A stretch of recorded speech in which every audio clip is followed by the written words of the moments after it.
Hello people of the internet, my name is Sota and today I'm going to be giving you 3 preparatory tips to use on the morning of City to Surf race day, and also 4 additional tips that you can use during the race to make sure that you run a great time. I hope you enjoyed this video and find it useful. Then please leave a like and subscribe, and also go check out my other informative running videos that will help you out in the future. Tip number 1. Sleep well the night before the race. So if you wake up on race day feeling like you didn't get quality sleep, don't stress too much because the sleep that matters the most is the night before that. So 2 nights before race day, make sure you get some quality sleep because that's going to affect the race the most. Even if you don't sleep well the night before, you're probably going to still run on adrenaline pretty well, but that's also not an excuse to have really bad sleep constantly, because obviously sleep does matter in the long term and consistency matters, but before race day sometimes you can't help it because of nerves and stuff like that, so don't stress too much.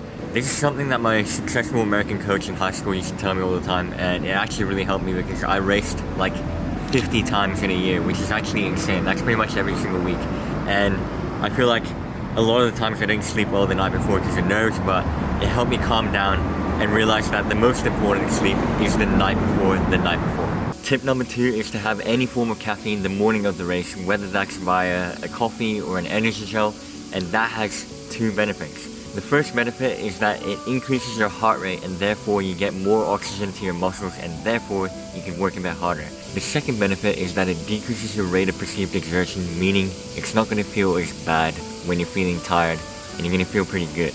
Now my third tip is to eat something light, about an hour or 2 before the race, so you have to get up pretty early and make sure you get that in. What I typically do is have toast with peanut butter, banana and honey on top, or I would just have cereal or something simple. And if it's a longer race, I actually sometimes just have a spoon of peanut butter because that's very little volume but very high density in calories, and it's also pretty good carbs. So my triathlon coach in high school used to tell me to do that, and I feel like that worked pretty well as well. And I did that before my 52k run where I came top 50 in the world recently. So yeah, I definitely rate the peanut butter spoonful before a race. I think that's pretty good. Now my first racing tip is to do with mentally holding back at the start of the race. It's so easy for you to get hyped up in your head, and then that usually translates to you going out too quick as well.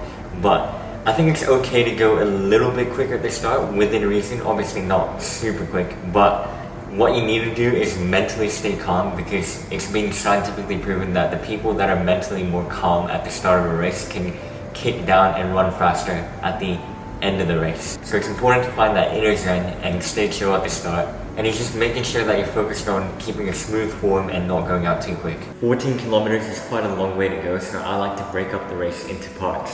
I feel like it's good to segment the race into the tops of each hill, so that's 800 meters in, 2Ks in, 3.4Ks in, 7.2Ks in, 10Ks in, and then at the 11K mark it's all downhill to Bondi Beach. But just remember that there's an extra part where you have to go a little bit further and then do a hairpin turn to the finish line. So when you see the beach, it's not over yet, there's a bit more to go. So don't get carried away on that long downhill because there's a bit to go after you finish the downhill.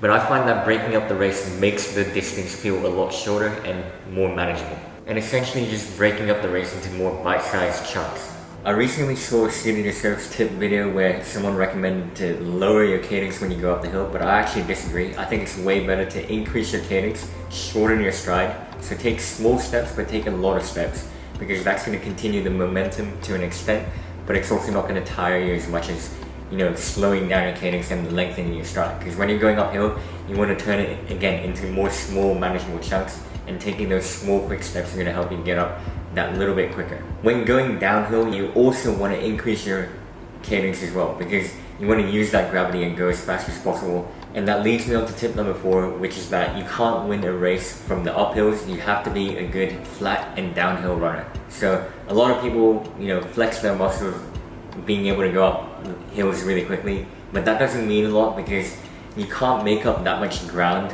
on the uphills, whereas when you're going downhill you can make up a lot of ground. And a great example of this is I did a trail race in Booty at the end of 2022, and there was a huge uphill and I was like a good minute behind 2 people, And as soon as we hit the flat and the downhill, because it was just a simple up, flat, downhill race, as soon as I hit the flat bit and the downhills, I started absolutely sending it, and I ended up winning by like a good minute or two. So yeah, that just shows the importance of being able to be good at running flats and downhills. Obviously, it helps to be a good uphill runner, but it's not make or break, and the better you can use gravity to your advantage, the more you're going to benefit from it. My one last little bonus tip is that Heartbreak Hill is not as crazy as some people make it sound, and it's only going to be as crazy as you make it seem in your head. So try and think of it as something that's not a big deal, because once you get up Heartbreak Hill, there's going to be another downhill and then an uphill that's just as steep. So I guess you don't want to use up all your energy on that first Heartbreak Hill, because there's another one that's not as long but just as steep. So save some energy for that. Don't hype it up too much in your head.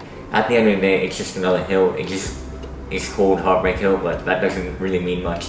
I'm sure there's plenty of other tougher hills around the world and even within Australia, so don't stress too much about it and just have fun out there, and hope you run a good series. So thanks for watching this video. I make a ton of other running content, and yeah, go check out those running technique videos in the description, because I think they'll help you out. Hope you have a good race. Let me know how you go. Let me know what you think you're gonna run, and yeah, hopefully you run that. So thanks for watching. See you in the next video.